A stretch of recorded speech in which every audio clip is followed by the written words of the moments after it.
Alors le magazine s'appelle Le Monde des religions car vous êtes adossé au journal Le Monde, mais Oui. ça n'a pas toujours été le cas. Racontez-nous l'idée de naissance de ce magazine, j'ose pas dire la genèse.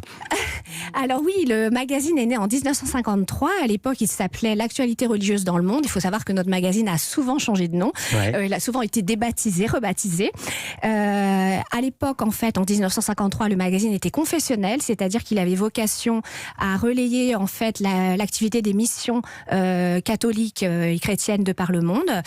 Et au fil des années, donc, il est resté confessionnel dans un premier temps, avec toujours l'idée de donner une information sur la vie du catholicisme et du christianisme plus largement dans le monde. Et en fait, en 2003, au moment du rachat du groupe Publication de la vie catholique par le groupe Le Monde, il y a eu cette intuition assez forte de faire de ce magazine, plutôt qu'un énième magazine confessionnel, puisqu'il en existe déjà beaucoup de magazines chrétiens, et bien d'en faire un magazine vraiment laïque, d'information sur le fait religieux et de magazine au fond culturel. C'est pour ça qu'il est devenu Le Monde des religions.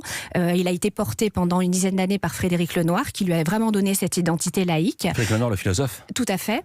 Qui est, Voilà. qui est aussi en couverture de ce numéro. Vous pouvez voir sur europe1.fr à la vidéo. Exactement. Ouais. Oui. Vous restez avec nous parce qu'il faut maintenant qu'on parle du contenu, on n'a pas encore commencé.